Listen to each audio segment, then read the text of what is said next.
I'm talking about the mental game. The mental game is the game. That's what I'm talking about. Yeah, the mental game is perspective. Like the mental game is self-esteem. The mental game is ready. The mental game is very simple. I'll save a lot of people a lot of time and energy. Go. Do you value other people's opinions more than you value your opinion of yourself? A lot of people do. I know. So and I'm what do telling they everyone, do? don't do that. What are some tangible things that they can do? Don't do that sounds easy, but for a lot of people, very hard. Everyone's different. For some people, it is years of deep therapy. For other people, it's meditation. But I believe the secret to what I'm saying is grounded in one thing. How much negative or positive information are you consuming? If you are somebody right now who struggles with those insecurities, I believe the formula has to do with your consumption of information. Who is in your ears? What is in front of your eyes? People love to shit on social media. Do you know that I can't find a single positive thing on mainstream media? Can't find positive thing on mainstream media. That's right. Of course. Go read any newspaper, any magazine, any television show, radio show. It's all negative. People gave us a lot of shit. We said we don't have cable television in the house anymore because that. I also don't watch people's Instagram story. I star only positive content. You're on my star. You can pick and choose and curate what you want to see. I don't buy it. My fucking content is rainbows and sunshine and the Knicks and the Jets and garage sale and like happy things. Happy things. Social media exposed us. It didn't change us. And I can find unlimited positive shit. I'm so grateful for social. There are people like you out there. You don't get airtime on CNN or Fox. It's too positive. You're not selling fear. You're not selling rubbernecking. So they need to be mindful about what they're consuming. I believe that that is the point. And I think that starts actually in a very close place, not on your phone and not on your TV. I think it starts with your relationships. Right. I believe there are many people that should get divorced. Yeah. That aren't because their spouse is super negative and they're dragging them down. I think that before you do that, couples therapy, there's other things to do. I'm hoping not people are like, well, okay, yeah. You're going to pull that one clip. Don't do that. Don't take me out of context. But I believe a lot of people have parents that are 70 that have been negative all 40 years of their childhood and life.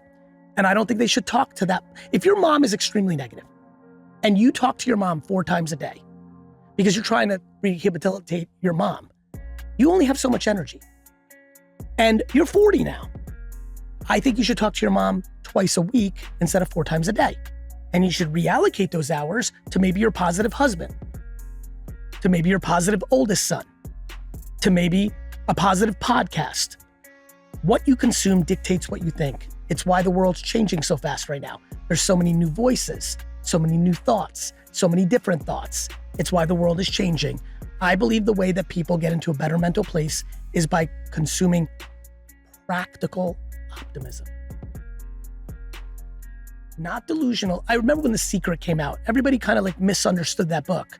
They were like, if I just sit on my couch and pray for money, I'll get money.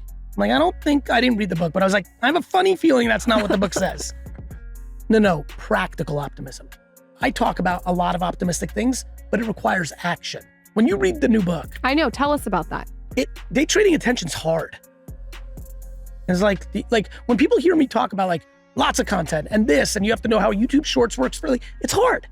Same with what we're talking about now. It's hard to tell your mom who you've been enabling for 40 years that you need to cut her out a little bit.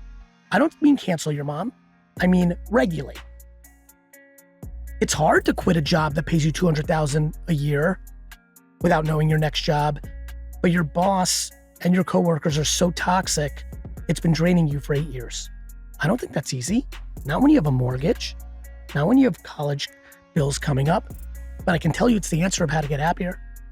The point is it all starts with you, and you have to take extreme accountability for your own life and look around and really look at the content you're consuming, look who you're around, actually say you have the power. There's not one person's excuse that I'm willing to listen to for a sustained time. I'll be there for compassion up front. But eventually, we're going to have to talk about what are you going to do about it. My friends, there's a lot of you doing this. Listen, if you're listening right now and you're 35 to 65, I'm going wide. You're in the era of where you have to stop blaming your parents for everything. Here's You're why. even younger. Yeah, and look what I'm doing. I'm being very empathetic. I'm starting just at 35. Yeah. I'm That's like, old though. I get it, brother. And I'm with you, but I'm going to be incredibly compassionate. If you're 35 to, forget about the 25, 28-year-olds. You're still kind of like, most people on earth, 35 to 65, continue to blame their parents for what hasn't worked out. And what I'm saying to them in the middle of this podcast is, hey, it's time to let that go and ask yourself, what are you going to do about it? Because let me give you an insight. Your parents, they had parents too. And I love that you love Grandma Fran, but Grandma Fran's the one who fucked up your mom for you to be mad at your mom. No, by the way, before we shit on Grandma Fran, I don't know if you know about great Grandma Gertrude, but she fucked up Grandma Fran. And so like this lack of compassion or empathy for our parents who also got fucked up, and this inability to be accountable for our ability to fix our fucked up, like you have generational shit, be the one that stops it. Or just be a contributor to the shit that's bothered you your whole life. Either you're a part of it or you break it. Yeah, it's so funny. You mentioned your dad was 44 when you guys were working together, and I think about now having kids of my own. My mom was 22 when she had, she's like 22, and you're blaming these. child. Yeah, you're She doesn't know blaming what these. she's doing. You're blaming I these was on the people. bar with my tits out at 22. Jesus, you're fucking lucky that your mom was like even responsible. You still kind of are. No, but That's why he likes you. Yeah, of course. To think, I went to that bar. To think that like we're blaming people that were that age and they were in many cases younger than us for all of our problems later in life is crazy to me. Yes, and you combine that with where we are now with entitlement at scale, where we think that everyone should see the world the way we see it. When you guys moved from LA to Texas, Oh God. oh, God is right. I am so sure. I remember hearing that, either from Mona or seeing it. I'm like, oh, these poor two are about to get so much judgment from so many, because you did it a little bit earlier, right? Yeah. And I'm like, look, everyone's allowed to do, I don't understand the audacity of thinking your opinions on other people's lives are right. Oh yeah, we got lots of shit. Or just think about, we've done it. Same people reach out and ask me how I like it and which neighborhood to live in. At this point now, we're course, approaching, it's always that. It's always 700, that. 800 of these. And we've had people here and here, That's all right. sides of the political spectrum. And it's so funny because we have somebody on the right, people get really flustered. We have someone on the left, they get really flustered. I'm like, listen, we just want to listen to people and understand what makes them tick. You know what I mean? Look, meet me in the middle, and day trading attention is purple for a reason. I'm obsessed right now with purple. I'm so tired of red and blue. I think most It's are. such horseshit. Purple's royal. It is. Purple is royal. I also think the other thing It's that a blending of happened, the you know colors, what really bothers me the most about the extreme red and blue of our society? We lost civility in it. Oh yeah. We're just so nasty. And politicians are to blame. I'm so upset with our politicians. Their lack of civility towards each other completely trickled down. I know tens of thousands of people. I know thousands of people extremely well. I know hundreds of people deeply well. There is no correlation between how much money someone makes and their level of happiness. I have friends who make $47,000 a year and are the happiest people I know. Their work-life balance is on point. They're part of 2 soccer teams. They play video games. They watch every show they want. They take 2 vacations that they scrap together, and they're freaking happy as hell. And I know tons of people who I grew up with in the Silicon Valley boom who have hundreds of millions of dollars in their bank account and are as miserable and as lonely and as broken as you'll ever see. So I implore all of you to please reverse engineer and figure out who you are and figure out what level of monetizing and stuff you need and what level of creativity you need. I promise you one thing that will catch you very off guard. I should be way more rich. I leave money on the table every day. I've left ungodly amounts of money on the table. I spend tons of times sending DMs and engaging with people, meeting people randomly and not cashing in. I actually believe the statement I'm about to make.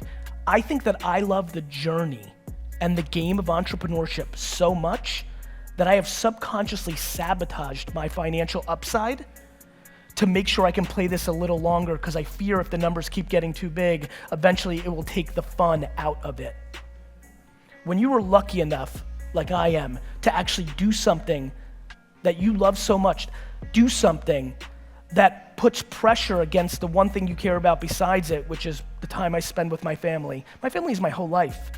And being this and doing this is the only thing that cuts into that. I couldn't breathe if I wasn't an entrepreneur. I didn't breathe when I wasn't an entrepreneur. That's the reason I got D's and F's in school, because I just couldn't be me. And I'm not capable of that. And so I think being here excites me, because I think coming to not LA, San Francisco, New York, London is always more fun for me. It always feels a little more practical. It always feels like there's a little bit more chips on the shoulder, which is what I have.